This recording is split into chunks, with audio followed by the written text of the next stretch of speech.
তোমরা কখনো ক্ষীরানগরের কথা শুনেছো? হ্যাঁ, ঠিক বলেছ। একটা মূর্খের রাজ্য, আর সেখানে শাসন করতে এক বোকা রাজা।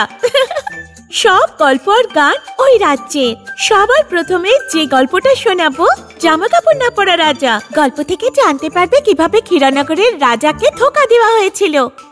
আমরা এই গল্পেতে একটা নতুন বন্ধু পাবো। ধৈর্য ধরো আর দেখো।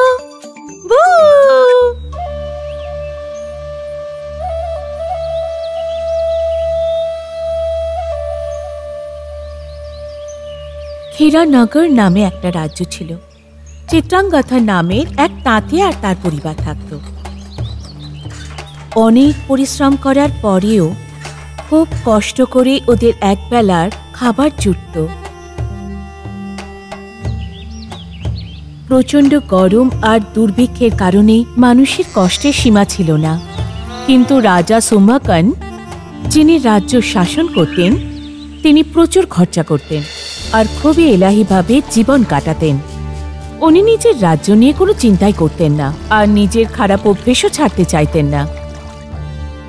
একদিন রাজা ঘোষণা করলেন, দুনিয়ার সব থেকে সুন্দর পোশাক যে বানাবে তাকে 1000 সোনার মুদ্রা উপহার দেওয়া হবে। সেই সময়ে অনেক তাঁতি খ্যাতি আর ধনের জন্য রাজসভায় পৌঁছলেন, কিন্তু কেউই রাজাকে খুশি করতে পারলেন না। যদিও চিত্রাঙ্গতন খুবই ভালো তাঁতি ছিল, কিন্তু এই পরীক্ষায় উত্তীর্ণ হওয়ার সাহস ওর ছিল না। কিন্তু যখন চিত্রাঙ্গথনের জীবনের সমস্যা আরো বাড়ল, তখন ও একটা সিদ্ধান্ত নিল।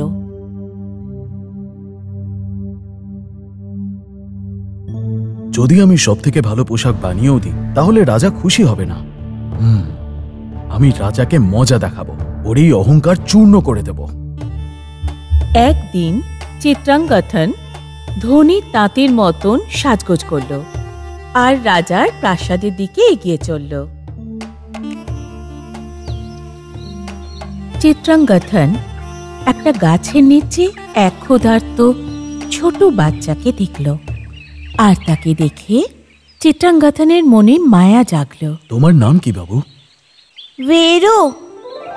ও নিজের খাবার সেই বাচ্চাটাকে দিয়ে দিল। বাচ্চাটা ভয়ে ভয়ে খাবারটা নিল আর কিছু না বলেই পালিয়ে গেল। চিত্রাঙ্গথন রাজপ্রাসাদে পৌঁছে মন্ত্রীর সঙ্গে দেখা করল। আমি চিত্রাঙ্গথন, পাশের গ্রামেই থাকি, খুব ভালো তাঁতি। আমি আর আমার লোকেরা মিলে মহারাজের জন্য একটা খুব সুন্দর রেশমের পোশাক তৈরি করছি। আমরা কমপক্ষে 100 জন তাঁতি আছি। আমরা বোনা শুরু করেছি এই প্রায় 3 মাস হয়ে গেছে। কি সত্যি বলছো নাকি? ওই পোশাকটা এত গুরুত্বপূর্ণ? আমি মহারাজকে বলার আগে নিজের চোখে ওটাকে একবার দেখে আসতে চাই। নিশ্চয়ই হুজুর, আপনি সেটা এখনই দেখতে পারেন। মন্ত্রী চিত্রাঙ্গথনের সঙ্গে ওর কাজের জায়গা দেখতে গেল। এতগুলো তাঁতিকে কাজ করতে দেখে মন্ত্রী অবাক হয়ে গেল। আসুন।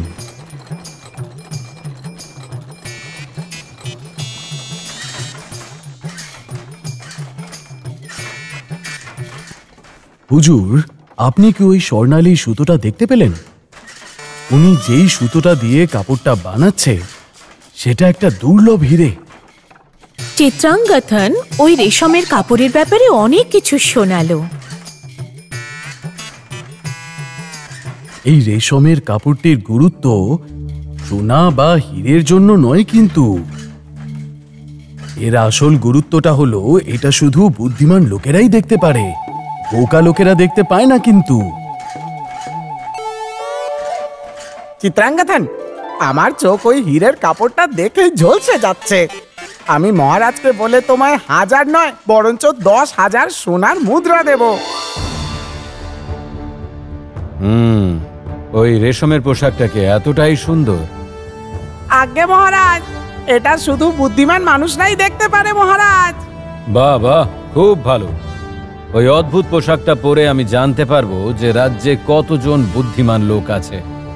তবুও আমি সেটা সম্পূর্ণ হওয়ার পরেই দেখতে চাই। ঠিক আছে মহারাজ।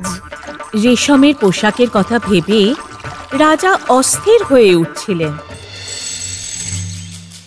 একদিন রাজা নিজের লোকেদের সঙ্গে রেশমের কাপড় বানানো দেখতে চলে গেলেন। কোথায় গেল রেশমের কাপড়? রাজা খুব মন দিয়ে দেখলেন। কিছু তো গন্ডগোল আছে। মহারাজ, আপনি কি ওই সোনালী রেশমের সুতোগুলো দেখতে পাচ্ছেন? হ্যাঁ হ্যাঁ, কিন্তু আমার মনে হয় এই সুতোগুলো খুবই পাতলা, কিন্তু এই হিরেগুলো খুব সুন্দর। রাজা তো কথাতে মন্ত্রীকেও হার মানিয়ে দিলেন। অনুরোধ করব, আপনি এটা কোনো শুভ দিনেই পরবেন। ঠিক আছে, আমি এটি আমার জন্মদিনেই পরব, আর রাজ্যের গলি গলিতে খুব বড় একটা মিছিল বার করব। জন্মদিনের দিন চিত্রাঙ্গথন আর ওর লোকেরা রাজাকে এই রেশমের পোশাক পরাতে কয়েক ঘন্টা লাগিয়ে দিল। মন্ত্রী আর রাজার চেলাচামুন্ডারা এই পোশাকের অনেক প্রশংসা করল। প্রশংসা শুনে খুশি হয়ে রাজা চিত্রাঙ্গথনকে 10,000 সোনার মুদ্রা দিয়ে দিলেন।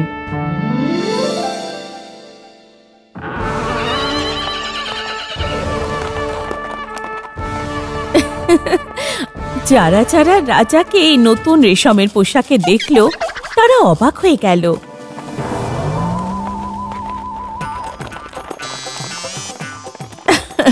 কিন্তু কেউ নিজেকে বোকা বলতে চাইছিল না, তাই সবাই রাজার পোশাকের প্রশংসা করতে লাগলো আর রাজার গুণগান গাইতে গাইতে এগোতে লাগলো। ভিড়ে থাকা একটা ছোট বাচ্চা খুব জোরে চিৎকার করলো, হ্যাঁ, রাজা তো কোনো জামা কাপড় পরেনি। সবাই অবাক হয়ে গেল। ওই ছোট বাচ্চা আর কেউ না, বীরু ছিল। রাজা জামা কাপড় পরেনি।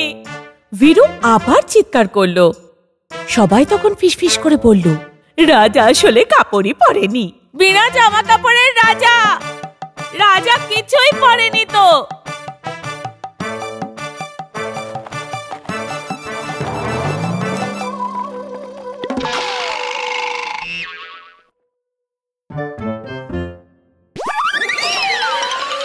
পুরো অনুষ্ঠান বরবাদ হয়ে গেল। সৈন্যরা ছোট ছেলেটাকে খুঁজতে শুরু করলো। চিত্রাঙ্গথন যে ভাবতো ওই বাচ্চাটার জন্য ওর ভাগ্য বদলেছে, সেও এই ছেলেটাকে অনেক খুঁজেছে, কিন্তু কেউ বীরুকে খুঁজে পায়নি। এত খুঁজলেও বীরুর কেউ দেখা পেল না।